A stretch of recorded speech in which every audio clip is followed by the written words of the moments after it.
Okay, off we go. So here's where we were last time. We were talking about the gradient vector, and we asked a couple questions. We came up with a couple answers. And what I have here is just kind of a summary of those questions and answers, but kind of turned around backwards. The questions we asked were, what is the direction of fastest increase, and what is the directional derivative in that direction? And the answers we got were, well, the direction of the gradient and the magnitude of the gradient. So I've just phrased this a little bit differently. Let me get the color set right. Okay.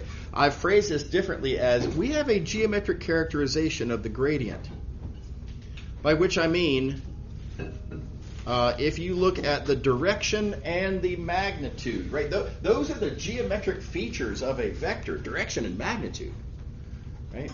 And I can characterize those geometric features of the gradient by, well, the direction is the direction of fastest increase, and the magnitude is the directional derivative in that direction. Okay.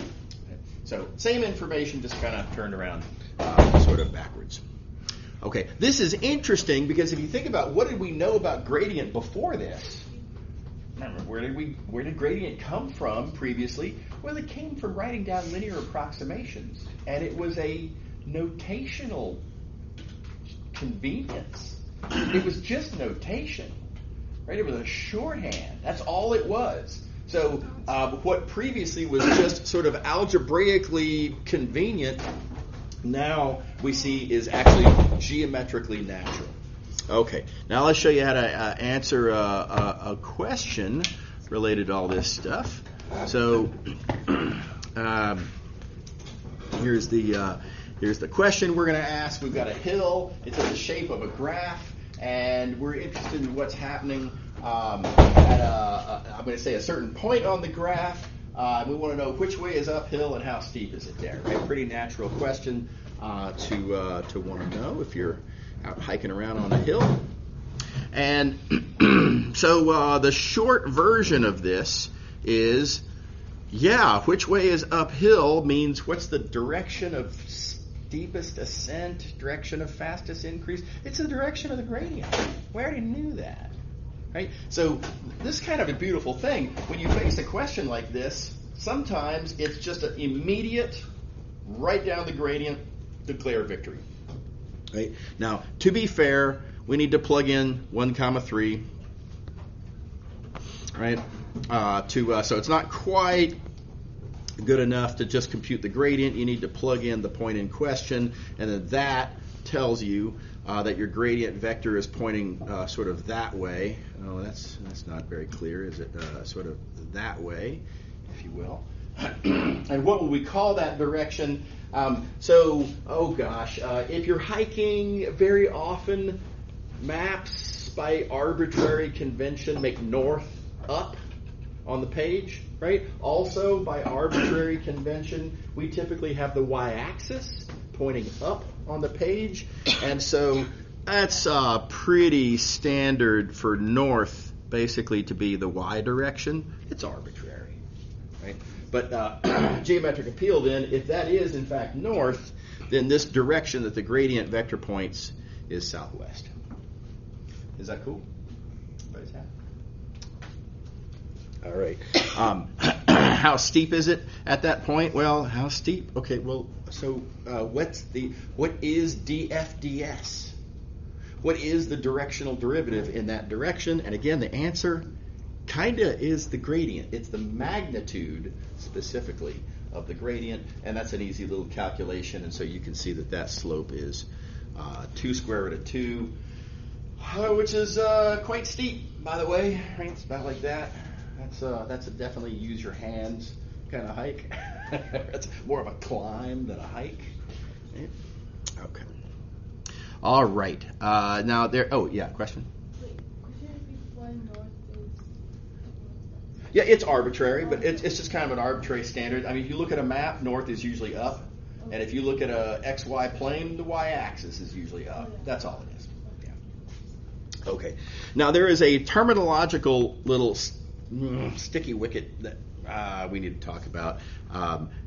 I was explicit here. You can see that we have this 0.1, 3, in the domain,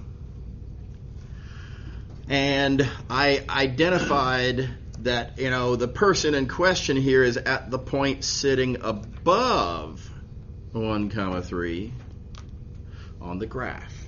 And now, just kind of appeal to your memory of how you talk about this kind of stuff, right? When was the last time you were on the hike and you're like, yeah, I'm at latitude such and such and longitude such and such, and I'm X number of feet above sea level? No, it is ridiculous.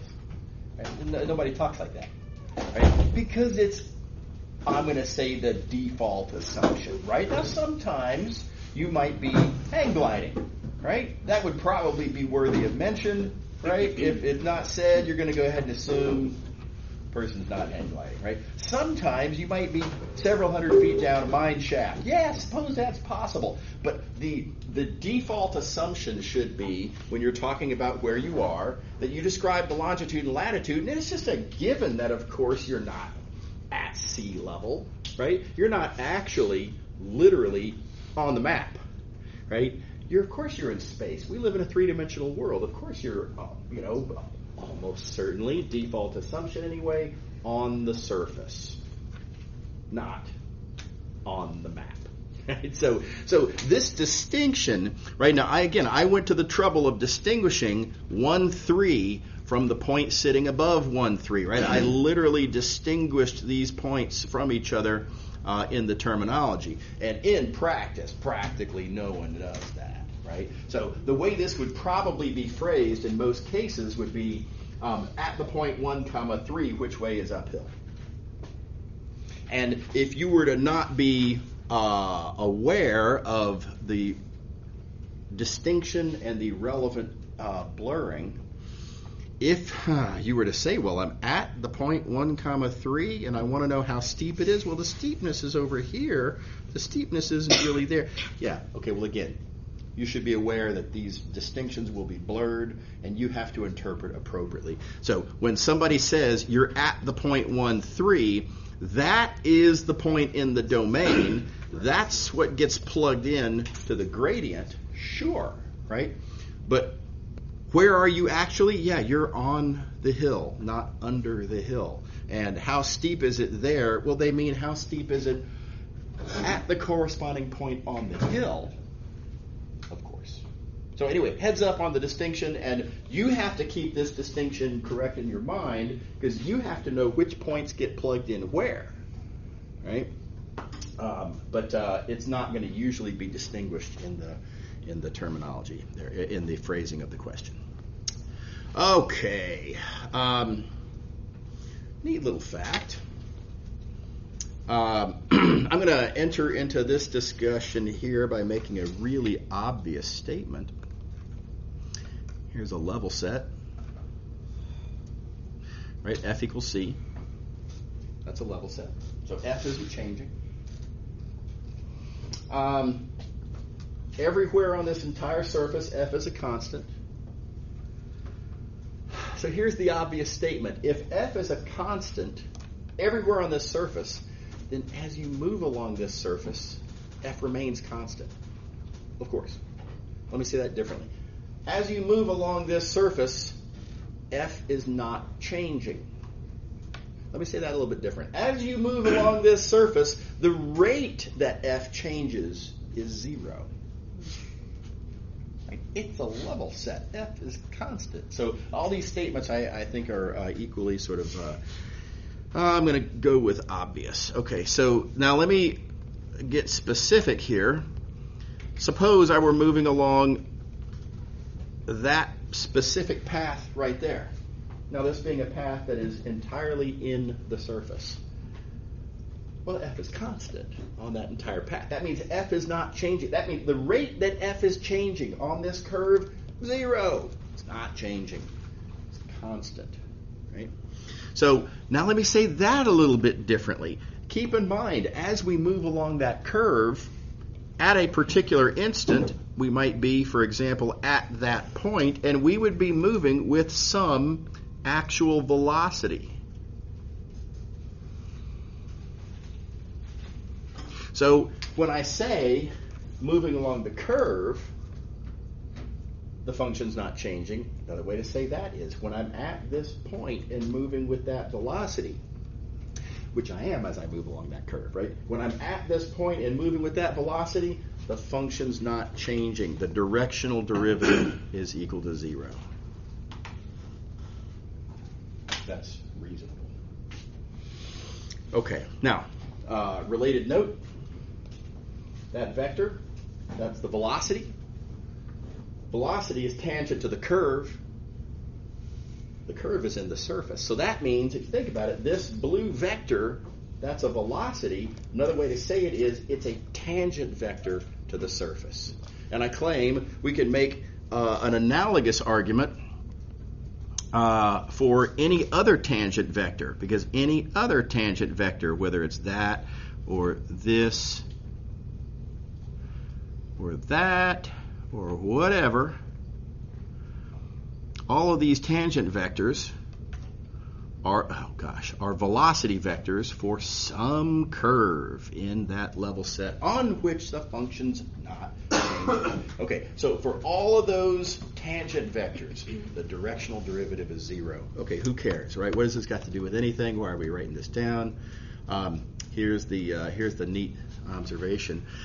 Don't forget that df/ds is directional derivative. Directional derivatives are computed with a dot product with the gradient. That means that the dot product with the gradient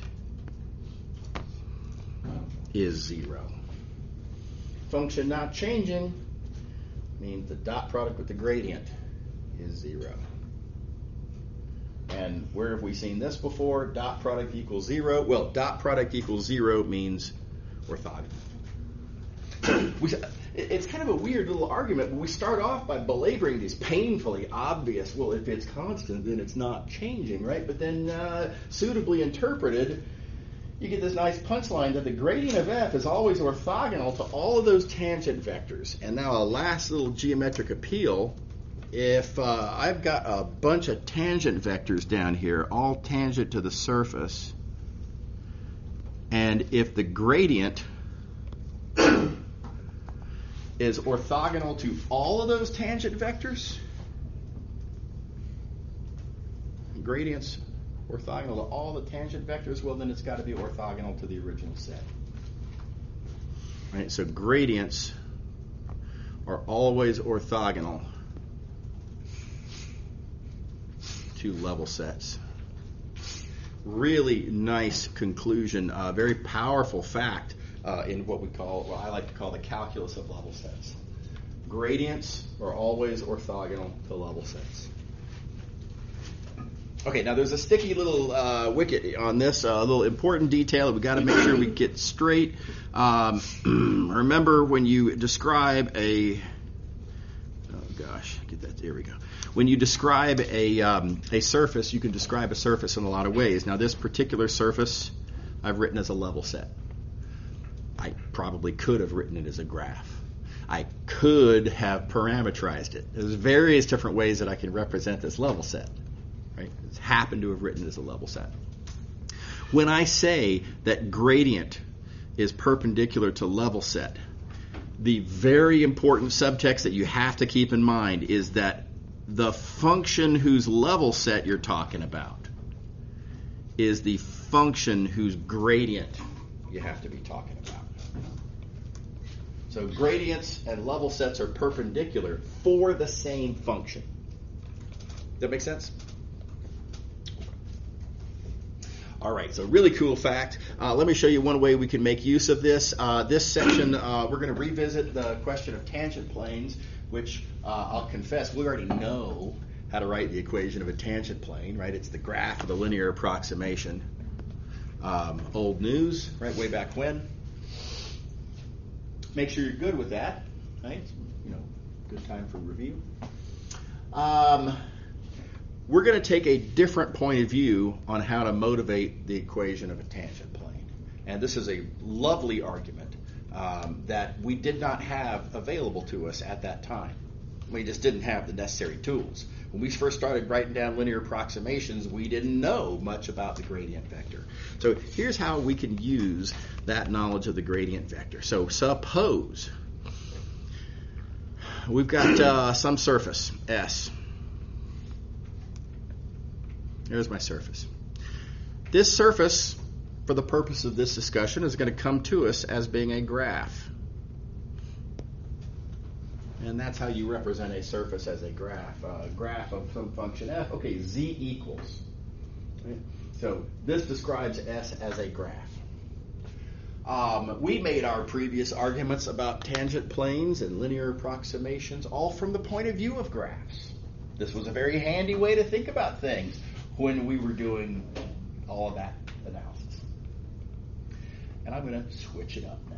Right? And I hope you all remember this little algebraic fast one. This is ultimately hardly anything happens here, but I can take the equation z equals f and rewrite it as z minus f equals 0. The point to which is now I've got the exact same surface, but instead of viewing it as a graph like that, now I'm viewing it as a level set. Right, and specifically, it's a level set of this other function called g. So, as we discussed some time ago, when something comes to you as a graph, you can do a very quick almost nothing little algebraic move and reinterpret it as being a level set of a different function. Right? So here we are again, viewing as a level set of a different function. Okay, now what does that buy us? Well, what it buys us is that, don't forget, we are in fact talking about this surface up here, and I'm now going to just, in fact, color this blue, because even though I have previously viewed this as a graph, at this point I'm viewing this surface, our surface S, as being a level set of this function. And I'm looking, if you think about it, I'm looking for, let's see here, color choices. I'm looking for a normal vector to my tangent plane. I'm looking for a vector perpendicular to that tangent plane, so I can write down the equation of the tangent plane. But wait a minute, if it's perpendicular to the tangent plane, then it's perpendicular to the surface, which means it's perpendicular to a level set. I need a formula for something that's perpendicular to level sets. Boom. Gradients are always perpendicular to level sets. Right? So we have the perfect application of our brand new calculus of level sets tool, and that is I'm just going to say for this normal vector right there, I'm just going to use the gradient of g, the function whose level set I'm interested in. Gradient perpendicular to level sets.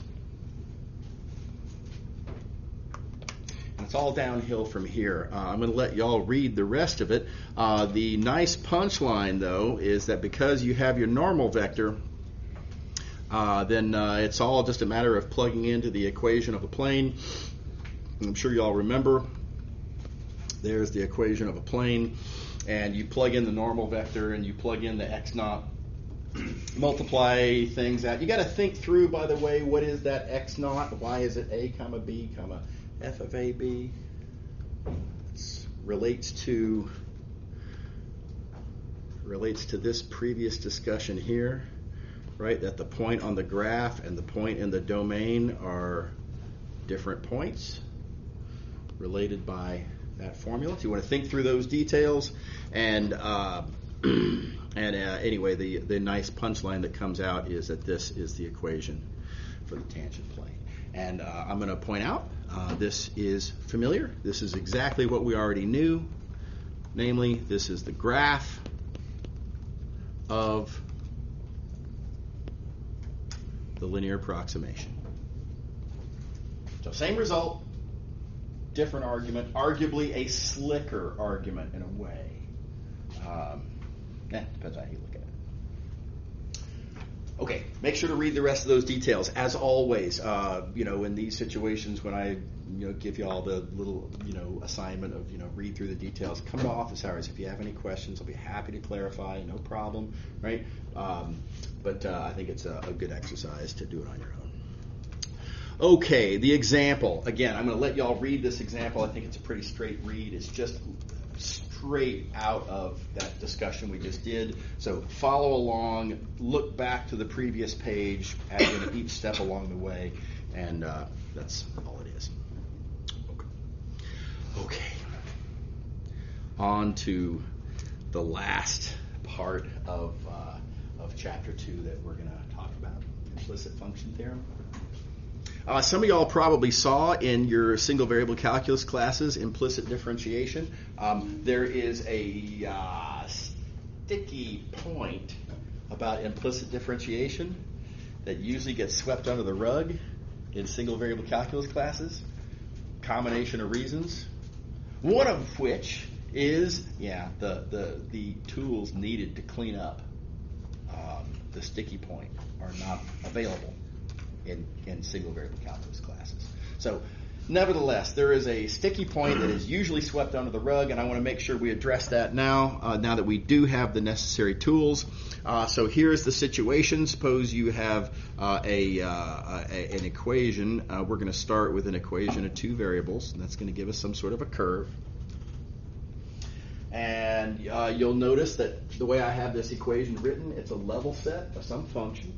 That's going to be important. It's got to be a level set of some function. Said differently, whatever equation you have, take all the terms on one side, subtract them over to the other side. Make sure it's of the form stuff equals constant. Okay, so here's the question. Correction. Here's the wrong question. Let me start with the wrong question, just for sort of contrast purposes. I have a level set. Is it a graph? That's an easy question to answer. It clearly fails the vertical line test, so no, it's not a graph. So that was an easy question to answer. It's also the wrong question. Now, so this is not what I want to talk about. Here's the right question. We want to talk about locally. Let me explain what I mean by locally. Locally means that I'm going to look at my point in question. So let's say at this point right here. Locally says I'm going to make a little ball around that point. I'm going to focus my attention only on that part of the curve. That's it. Just that little part of the curve right there. That means that I am going to ignore all the rest of the curve. Don't care. This, what's happening way over here, this is not local to that point. Right? Again, locally meaning I'm very myopic. All I care about is what's happening near that point. And so locally, can I view y as a function of x? Does this little green piece of curve, does this satisfy the vertical line test? Yeah, it's fine. It's all good. Right? No problem. That little piece of green curve, ignoring all of the rest. Not local, right? That little green piece of curve, all good. Now, where it gets a little surprising, and it's a worthwhile exercise to think through. If you look at this point and then ask again, locally, if I look just at some little bitty piece of the curve here, locally, is y a function of x? And you're going to be tempted to say no. You're going to be tempted to say, oh, yeah, but look at this problem. This problem, we're hitting the curve 3 different times. No, you're not. You're not. Okay, so locally means, again, all we care about is just the green part of the curve. We are completely uninterested in what's happening over there. It's not local. Right? So looking only at the green, all good. That make sense? Yes. How do we determine if it's local enough? That's right. That's a great question. Great question. Roughly speaking, the answer to this question is going to be either yes or no. If there is a sufficiently small neighborhood that makes the answer yes, then that's what we mean by local. And if there is no matter how small it gets, it just keeps not working. Well, okay, then the answer is no. So locally means you get to make that ball as small as you want towards the goal of hopefully making the answer to this question yes.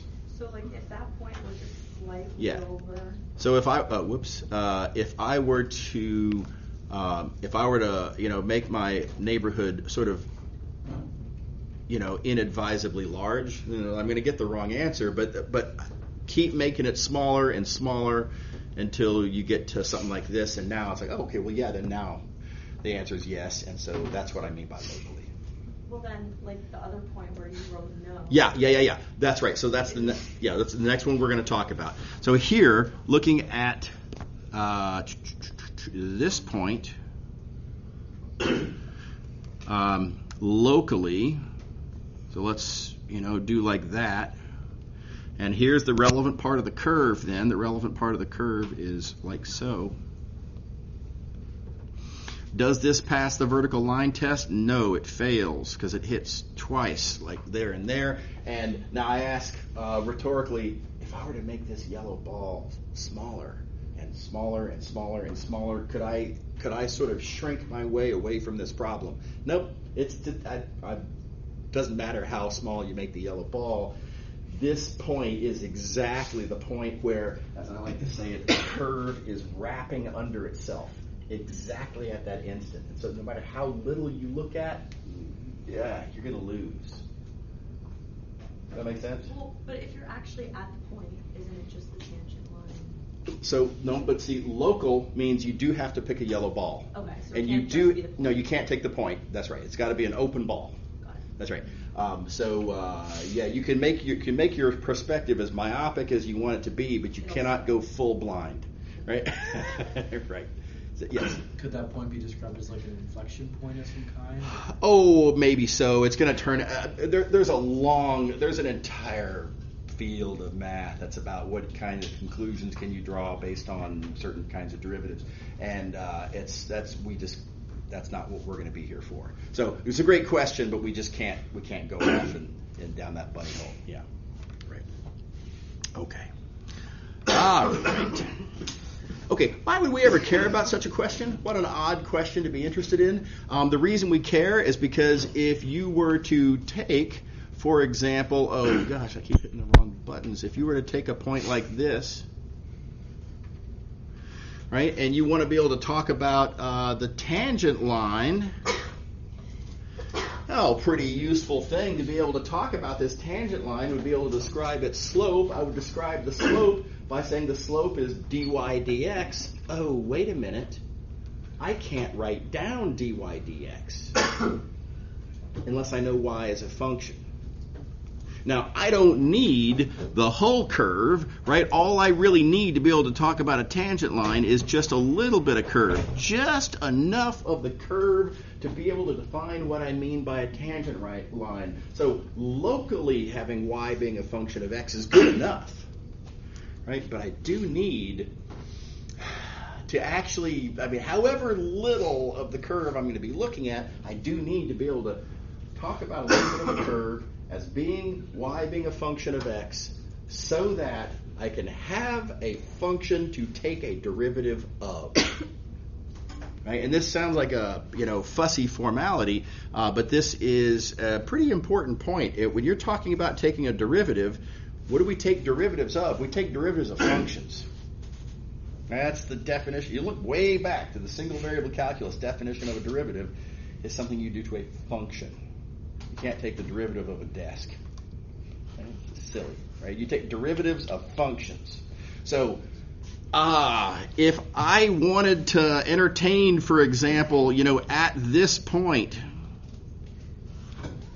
can I talk about dy dx at that point as being, well, it's the slope of that line? Is that a derivative? What function am I taking a derivative of to even talk about that line in the first place?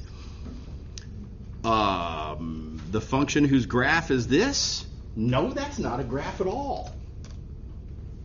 So the point I'm trying to get at here, it's not that dy dx will somehow, not exist or equal infinity or something like that. In a case like this, it's not that you can't compute it. It's that it's a meaningless concept.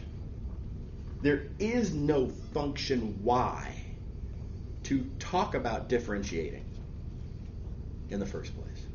Right? So again, it's not that you don't get an answer, it's that you can't ask the question.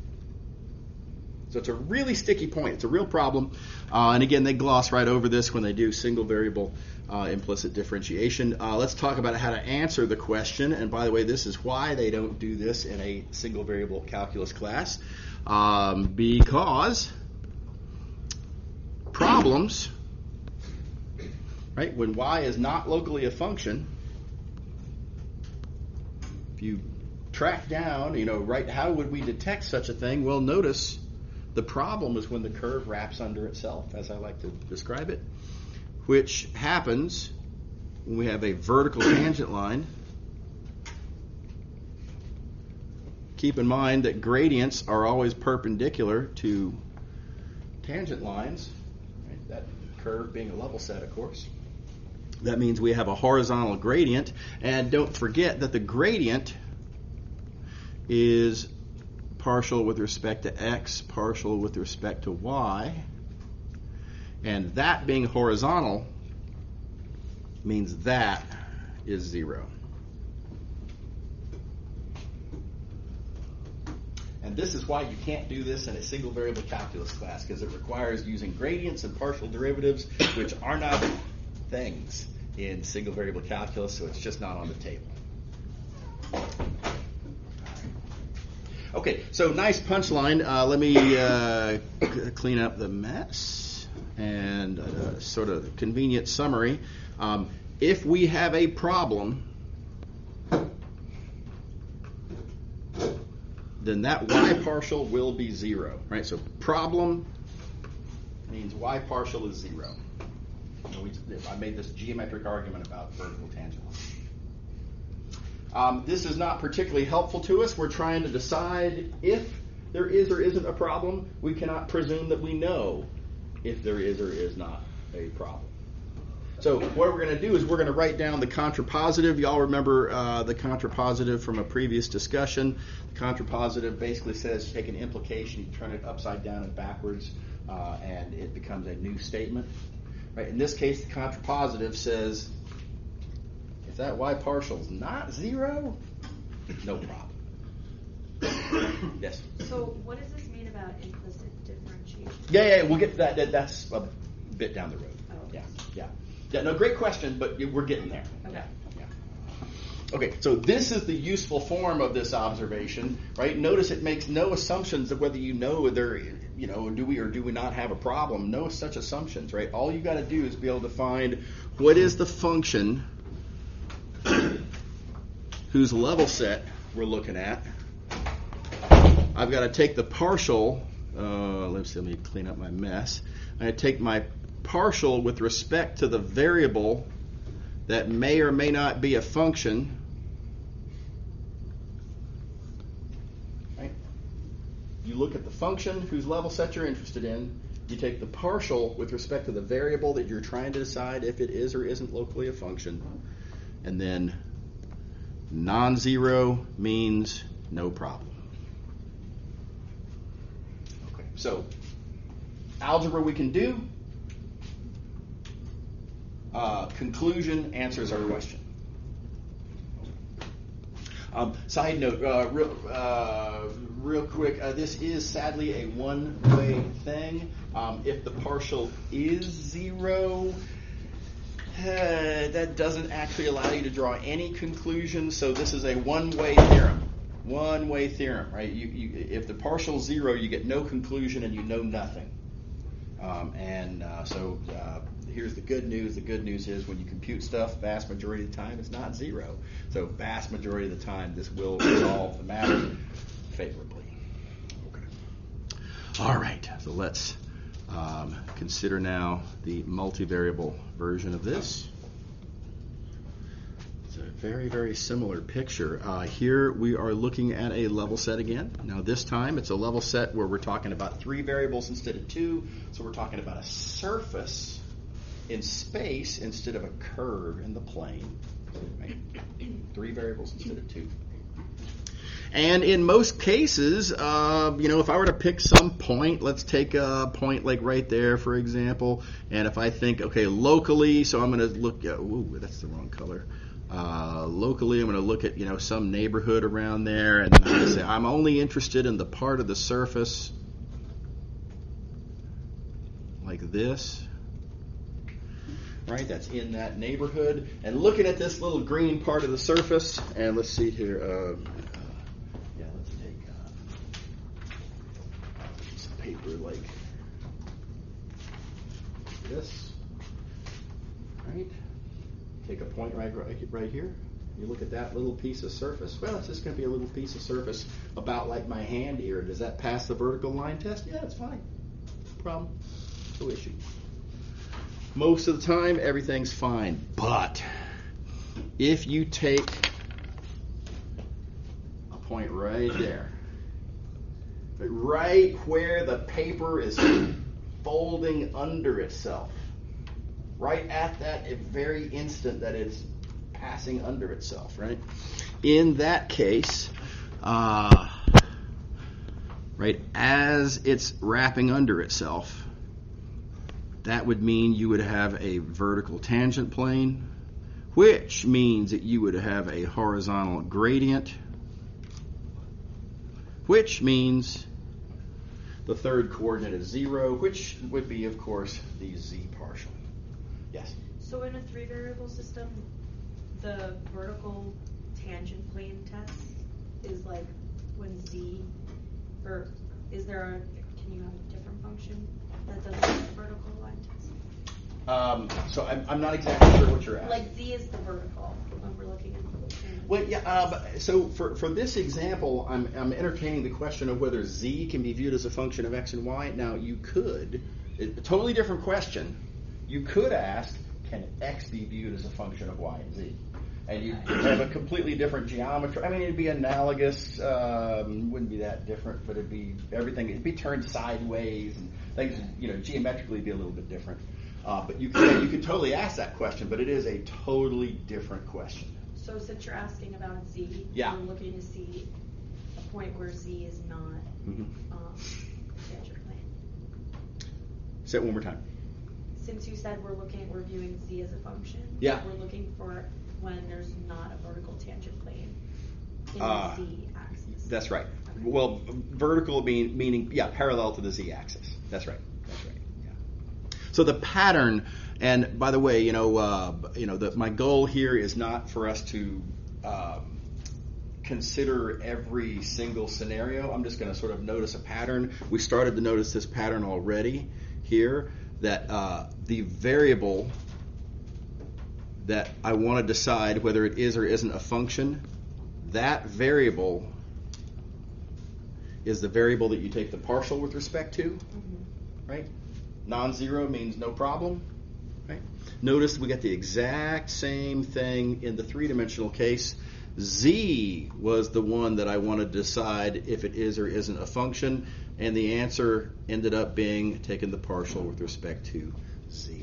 And this pattern holds. I'm just going to claim that this pattern holds no matter how many variables you have, no matter which one you want to view as being a function of the others. Whichever one you would like to view as a function, that's the one you take the partial with respect to. Okay, yes? What did you mean earlier by saying that gradient of 0 is inconclusive? Oh, yeah. Okay, yeah, that's right. So let me just draw you a picture. If you do get 0 and you would like to conclude that it's going to look like this, sadly not quite, because another possibility is that instead of doing that, it could do that. And if you take that purple case, even though there's a vertical tangent line, blah, blah, blah, as indicated by the algebra, that purple curve actually is a graph. you know, because it's like a what's that, negative cube root of x, or something like that, right?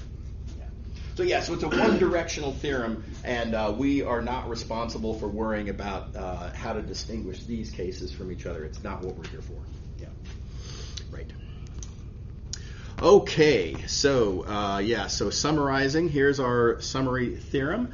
And notice, starting with a level set, right? Looking at a level set of the function f. It's got to be a level set. That's very important.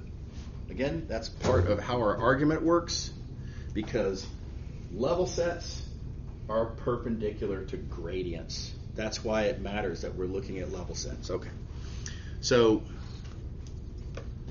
if you want to view one of these variables, right, whichever one it might be, it's going to be, one of these variables here. If you want to view that that variable locally as a function, what you're going to look at, the function whose level set you're interested in, that's what you take a partial of. The variable that you would like to be able to view on its own as being a function of the others is what you take the partial with respect to. Right? Always take the partial with respect to the variable that you want to view as a function. And the answer is, you take that partial, non-zero means you can view it as a function. Everybody see how that works?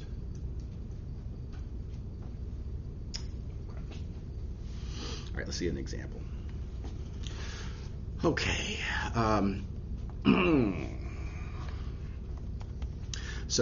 Here we go. Surface. By the way, I have no idea what that looks like. It's terrible, right? Look at that. It's all cubic and stuff, right? I don't have the slightest idea what that thing looks like. Not our problem. So I'm not going to be able to plot this surface and visually determine that it is or isn't a function of whatever. But that said, and looking at this particular point, in the neighborhood of 1, 2, 3, locally around 1, 2, 3, I would like to know if x can locally be viewed as a function of y and z. Does everybody see the question there? I've got some wacky surface. We've got a point on that surface. I want to look at a neighborhood of that point on that surface. It's going to be some little shape, and I want to know, can I view x as being a function of y and z there? So I'm going to follow the rules. Again, you got to make sure that you are careful to identify what are you looking at a level set of. This is what we're looking at a level set of. That then is what I take the partial of. I've got to carefully identify, be clear in your mind, what are you hoping to view as a function? That's what you take the partial with respect to. And, let's see here. The partial derivative, that partial gives you this expression into which you plug that point. And so the partial derivative ends up being 4, which is not 0. And so, therefore, no problem. Yep. So implicit differentiation just gives us a yes or no. This is not implicit differentiation. This is called the implicit function theorem. So we'll get to implicit differentiation in just a moment. So implicit differentiation addresses the question of, so you've got yourself a new function? Okay, how would I take the derivative of that? Like if I'm going to say x is a function of y and z, how would I compute the partial of x with respect to z? So that's what we haven't gotten to yet. The theorem is just giving us an answer of yes or no. That's right. The implicit function theorem is all we're doing right here, and you're right. The answer is either yes or no. The question is, can this be viewed locally as a function? Yeah. Right. Okay. All right. Now we got a bad news, good news situation here. The bad news is that a proper and careful answer to how to do implicit differentiation would be all this mess, and it's there's a lot, and it's confusing, and it's just tedious to wade through. That's the bad news. Here's the good news. The good news is we don't have to. The The good news is there is a highly streamlined version of this that looks like this. This is what I want to walk through. Now, full confession, you look at my diagram there. My diagram that I've got here doesn't satisfy my own rules, does it? Right? Look at this arrow here over the, this is a function of these, and the arrows don't just go to the right. This is not a composition of multivariable functions as I have it written. Technically, I'm not allowed by my own rules to do business on this diagram. Right? So full confession. This is how you would fix it. And so I'm going to ask you, in the interests of streamlining, that you trust that we could fix this in this case. This is how we would fix it, but rather than dealing with that ugliness, let's just work with this diagram and trust me that this is actually all okay, even though it violates my rules. I hope that's a reasonable compromise, sacrifice. You all willing to take my word for it? Anybody who's not willing to take my word for it should come to my office hours, and I will happily walk you through all of this, and then I think you'll see why I like it the other way. Okay. All right. So here's the argument. Keep in mind, f is constant. We're looking at a level set of f.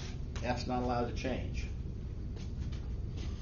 F being, of course, a function of all these variables. Okay. Now, when I write down f equals a constant, then we've already talked about how I can argue that xi is actually a function of all of these other variables. And I've got my arrows written in a weird way, and that's a little unsatisfying, but we've established that xi is a function of these other variables. Oh, cool. Well, if it's a function, I can talk about its partials. For example, what's the partial of xi with respect to xj? And what's the first thing you do when you take a partial derivative? First thing you do with a partial derivative is you set all the other variables equal to constants. None of these other variables are allowed to change. After all, we're doing the partial of xi with respect to xj. So all the rest is junk, constant. So there's really only two things that can happen here. And if you want to know, hey, what happens when I change xj? How are changes in xj going to propagate through this diagram? Well, look, there's the fact that when you change xj, that will make a direct contribution to how f changes. And then there's the fact that when you change xj, that will change xi, and when you change xi, that will contribute to f changing as well. And keep in mind, all of this together has to keep f constant. So that means the grand total change in f does have to be 0. And that gives you this equation up here. How we doing? Everybody all right? Why is xi or x1 not a thing? Why the what now? Like the other variables. Yeah, because that's right, because they're constant. Right? So we're taking a partial derivative. When you're taking a partial derivative, the very first thing you do is you fix all the other variables. Yeah, that's right. Okay, so this is what we get out of the diagram, and with all of that established, keep in mind my whole purpose to all of this was to figure out what is the partial of xi with respect to xj, and there it is. And I solve for it, and I get this formula right here. Okay. And I bet you I'm out of time at this point. Oh, I've got 20 seconds. I'm sure I owe you 20 seconds. Okay, we'll draw the line right here, and we'll pick up here on Wednesday. Y'all have a good rest of your day. See you on Wednesday.